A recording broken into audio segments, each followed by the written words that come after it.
태평양 전쟁 당시 미 해군은 최대 100여 대의 항공모함을 운용했습니다. 하지만 전쟁이 끝나고 대대적인 군축을 단행한 미 해군은 1950년 기준으로 15대의 항공모함을 보유하고 있었으며 서태평양에는 CV-45 벨리포지 단 한 척만이 배치되어 있었습니다. 홍콩에 정박하고 있던 벨리포지는 전쟁이 발발했다는 소식을 전해 듣고 서둘러 보급을 마친 후 한반도로 출발했습니다. 당시 홍콩 근해에는 또 하나의 항공모함이 있었는데 그것은 영국 해군의 트라이엄프로 이 항공모함 역시 한반도로 출발해 서해에서 벨리포지와 합류하게 되었습니다. 이렇게 해서 벨리포지와 트라이엄프는 제77 기동부대를 구성하게 되었습니다. 제77 기동부대는 평양 인근의 비행장을 공격하라는 명령을 받게 되었으며 이에 따라 트라이엄프는 해주 비행장, 벨리포지는 평양 비행장을 담당하기로 했습니다. 1950년 7월 3일 벨리포지는 A1 스카이레이더 12대, F4U 콜세어 16대, F9F 팬서 8대를 평양 비행장으로 출격시켰습니다. 호위 임무를 맡은 팬서가 먼저 비행장에 도착해 기지에서 막 이륙하려는 북한군의 야크 전투기들을 향해 기관총을 발사했고 후속하는 스카이레이더와 콜세어는 경납고와 기지 건물에 폭탄을 투하했습니다. 다음 날인 7월 4일 미 해군은 평양에 철도 시설을 공습하게 되는데 작전 중 격추된 기체는 없었지만 스카이레이더 한 대가 북한군의 37mm 대공포에 피격되는 일이 있었습니다. 유압계통이 손상된 스카이레이더는 서둘러 벨리포지에 착륙을 시도했지만 기체가 미끄러지면서 주기되어 있던 전투기 8대와 충돌하는 사건이 발생했습니다. 일본 오키나와로 돌아가 정비를 마친 벨리포지는 7월 18일 이번에는 동해에 등장했습니다. 강원도 원산에 대규모 정유시설이 있다는 정보를 입수한 벨리포지는 즉시 21대의 전투기를 출격시켰는데 1935년 건설된 원산 정유소는 하루에 500톤의 원유를 정제하는 북한 최대의 정유시설이었습니다. 전투기들이 수십 발의 로켓과 폭탄을 투하하자 정유소에는 큰 화재가 발생했고 이로 인해 북한은 1만 2천 톤의 유류를 상실해야 했습니다. 원산 폭격에 성공한 벨리포지는 상부로부터 다시 서해로 이동하라는 명령을 받게 됩니다. 당시 전선은 빠르게 밀리고 있었는데 이로 인해 미 제5공군이 남한 지역의 비행장을 상실하게 되면서 지상군을 위한 근접 항공 지원에 큰 어려움을 겪고 있었던 것입니다. 벨리포지는 항공모함의 이점을 이용해 전장과 가까운 곳까지 이동했으며 그곳에서 후퇴하는 지상군에게 항공 지원을 실시해 주었습니다.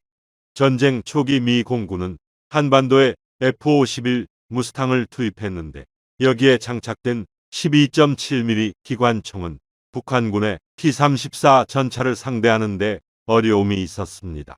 하지만 미 해군의 전투기들은 20mm 기관총을 장착하고 있었고 전차를 파괴할 수 있는 아타르라는 로켓도 보유하고 있어 T-34 전차를 효과적으로 상대할 수 있었습니다. 시간이 지나면서 미군은 추가적인 항공모함을 한반도에 배치하게 되는데 이로 인해 CV-47 필리핀시, CV-116 바둥 스트레이트, CV-118 시실리 등의 항모 전단이 속속 도착했습니다. 미 해군 항공대의 다음 임무는 인천 상륙작전이었습니다. 미군은 상륙작전에 앞서 인천에 공습을 시작했는데 상륙지역을 기만하기 위해 전북 군산의 전력망과 교통시설에 대해서도 비슷한 규모의 공습을 가했습니다. 상륙 당일인 9월 15일 230여 척의 함정이 인천 앞바다에 집결했습니다. 여기에는 5척의 항공모함과 19개의 미 해군 비행대대가 포함되어 있었으며 이것은 태평양 전쟁 이후 최대 규모의 해군 항공력이 한 곳에 모인 것이었습니다. 미 공군과 해군, 해병 항공대의 압도적인 지원 아래 지상부대는 별다른 저항 없이 인천으로 상륙할 수 있었습니다. 전선이 빠르게 북상하면서 북한군이 철수하게 되자 지상군의 항공 지원 요구도 줄어들었고, 이에 따라 미 해군 항공대가 수행해야 할 임무도 감소했습니다. 하지만 중공군이 참전하면서 그들은 다시 바쁜 시간을 보내야 했습니다. 메가더는 만주 지역에 대한 공습을 주장했지만 미국 정부는 확전에 대한 두려움으로 이를 허용해주지 않았으며, 대신 압록강 다리의 북한 쪽 상판에 대한 공격만을 승인했습니다. 미 제5공군은 B-29 폭격기를 이용해 수많은 폭탄을 투하했지만 강한 바람의 영향으로 다리를 파괴하지 못했고, 결국 미 해군 항공대에 도움을 요청하게 되었습니다. 미 해군도 압록강 다리에 대한 공격을 10일 동안 지속하게 되는데, 수많은 함재기들이 다리에 폭탄을 투하했지만 일부 피해만 입혔을 뿐 유의미한 전과를 만들어내지는 못했습니다. 공산군은 미군의 전투기가 중국 영토는 공격하지 않는다는 것을 파악하고 대공포를 압록강 북쪽 강변에 집중적으로 배치했고, 그곳에 별다른 방어진지도 구축하지 않았습니다. 그리고 미군을 충격에 빠뜨리는 새로운 무기가 등장하게 되는데, 그것은 바로 미그-15였습니다. 미그-15는 미군의 프로펠러 전투기의 성능을 압도했고, 제트기인 F9F 팬서보다도 속도와 상승력, 공격력이 더 뛰어났습니다. 결국 날씨가 추워지게 되면서 압록강이 얼기 시작하자 미군은 압록강 다리에 대한 공격을 포기할 수밖에 없었습니다. 1950년 11월 서부 전선이 중공군에 의해 밀리게 되자 메가더는 제10군단에게 서쪽으로 진격해 그들의 보급로를 차단하라고 명령했습니다. 이에 미 해병 1사단이 장진호까지 진출했지만 대규모 중공군에게 포위되어 결국 함경남도 흥남으로 철수를 해야 했습니다. 미 해군 항공대는 중공군에게 포위된 해병 1사단의 퇴로를 확보하기 위해 수많은 폭탄과 네이팜탄을 투하하며 그들이 철수할 수 있도록 도와주었습니다. 흥남으로의 철수에 성공한 미 해병 1사단장 스미스 소장은 이렇게 말했습니다. 항공모함이 제공한 정확하고 충분한 근접 항공 지원이 철수의 성공에 결정적인 요인이 되었다. 1951년 미 해군의 77기동 부대는 동해안 지역의 철로와 다리를 파괴해 공산군의 보급로를 차단하라는 지시를 받게 됩니다. 정찰 결과 북한의 동부 지역에는 총 956개의 다리와 231개의 터널이 존재하고 있었는데, 해안에서 가까운 목표는 함포 사격으로 처리할 수 있었지만 해안에서 먼 지역은 77기동 부대의 함재기들이 담당하게 되었습니다. 다리를 파괴하는 방식은 보통 콜세어들이 목표 주변에 방공포를 제압하는 사이 2000파운드 폭탄 3발을 장착한 여러 대의 스카이레이더가 폭탄을 투하하는 식으로 전개되었습니다.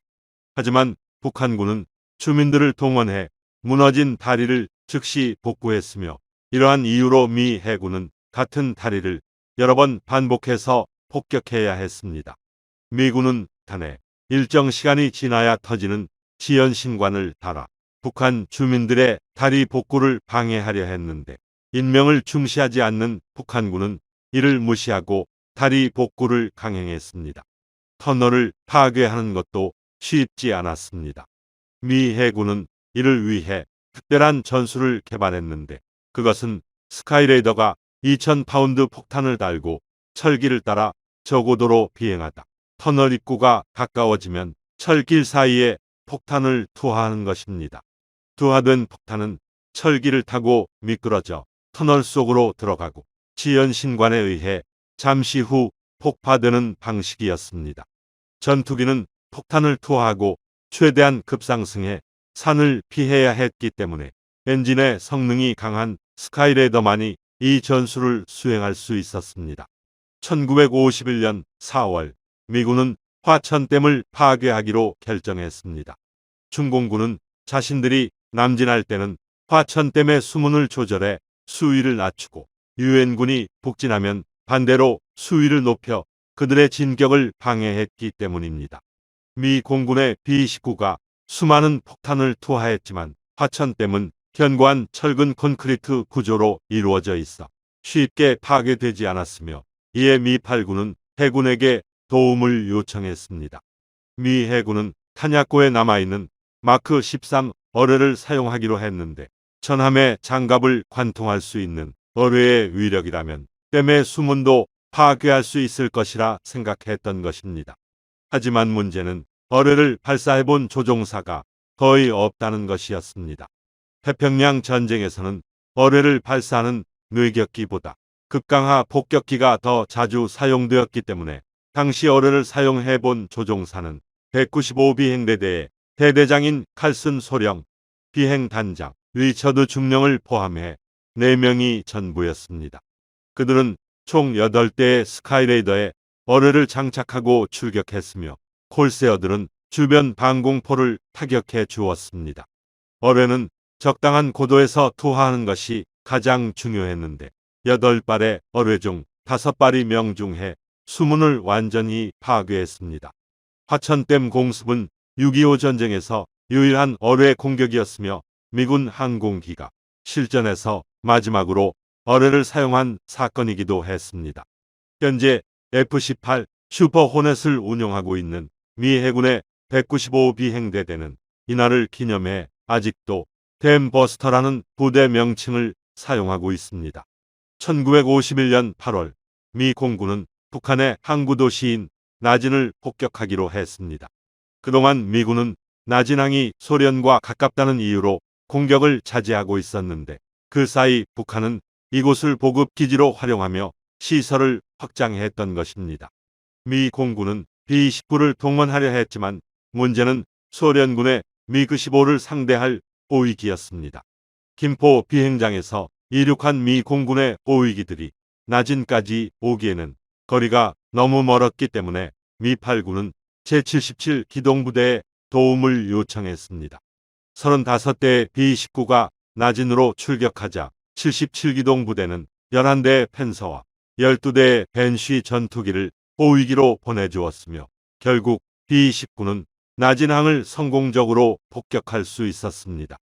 2차 대전이 끝난 이후 미 공군과 미 해군은 그동안 예산 배정을 놓고 첨예하게 대립하고 있었는데 6.25 전쟁을 계기로 양군이 서로의 부족한 부분을 보완할 수 있다는 인식이 확산되어 이후에는 협력하는 모습을 자주 보였습니다.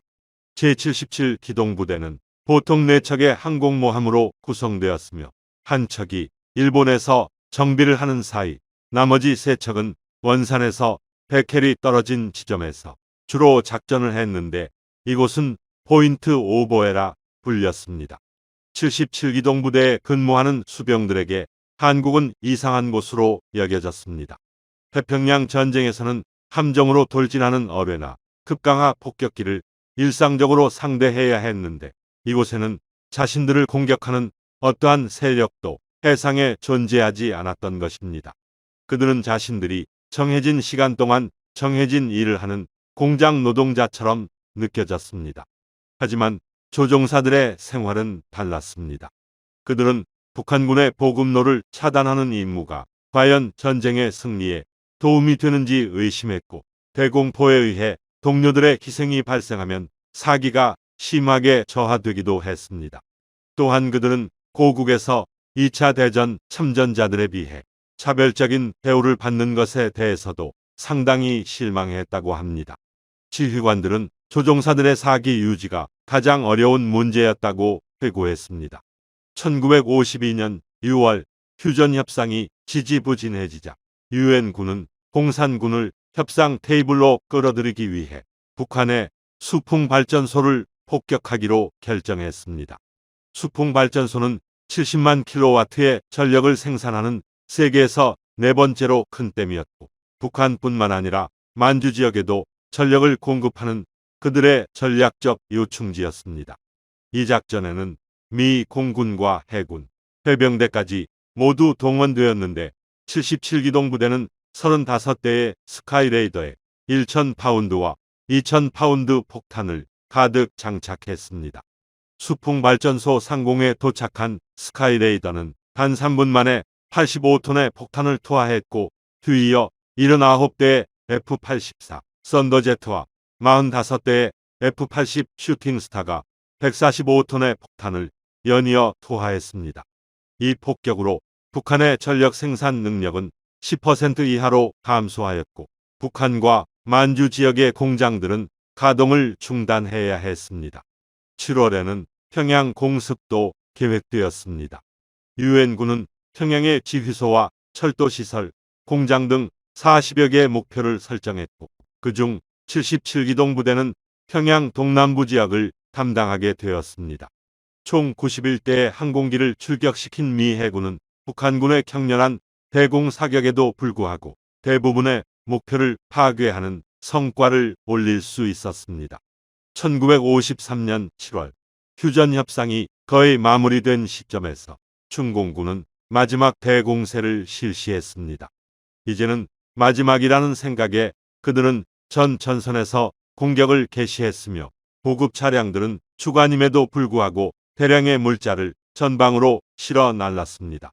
미 해군의 조종사들은 오랜만에 풍족한 표적을 확인할 수 있었고 중공군을 향해 엄청난 폭탄을 퍼부으며 결국 그들의 공격을 저지시켰습니다. 7월 27일 10시 판문점에서 정정협정이 서명되었지만 이 문서의 효력이 발효되기까지는 아직 12시간이 남아 있었습니다. 유엔군의 항공기들은 북한에 대규모 공습을 실시했는데 이중 미 해군 항공대는 이날 교량 20개, 열차 23량, 건물 69채를 파괴했습니다. 2차 대전의 종전으로 군축을 탄핵했던 미국은 6.25 전쟁을 수행하면서 다시 항공모함의 중요성을 인식하게 되었습니다. 지상기지에서 출격하는 공군의 항공기들은 항속거리의 한계로 타격할 수 있는 범위가 제한되었지만 해군의 항공모함은 지원이 필요한 곳 어디든지 신속하게 투입될 수 있다는 것이 다시 한번 증명되었기 때문입니다. 이로써 미국은 2차 대전 후 퇴역시켰던 항공모함을 다시 취역시켜 1953년에는 항모의 숫자를 15척에서 34척으로 늘릴 수 있었습니다. 6.25 전쟁은 해군 항공대 기술 발전도 촉진시켰습니다. 구형 항공모함에서 신형 제트 전투기를 운용하면서 미 해군은 많은 어려움을 겪게 되는데 그중 하나가 유압식 캐터펄트였습니다. 유압식 캐터펄트의 출력이 약해 제트기는 충분한 무장을 장착하지 못하게 되었으며 이 때문에 미 해군은 1954년 증기식 캐터펄트를 장착한 항공모함 행콕을 운용할 수 있게 되었습니다. 또한 미 해군은 앵글드 데크의 중요성을 인식하게 되었습니다.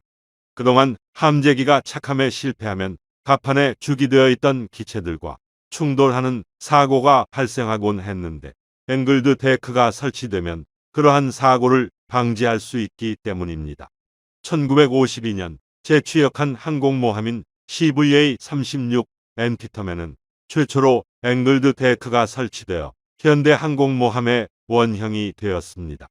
6.25 전쟁 기간 동안 제77 기동부대는 원산 앞바다의 포인트 오보에서 지루한 차단 작전을 실시해야 했고 그들의 작전 성과는 외부에 크게 알려지지도 않았습니다.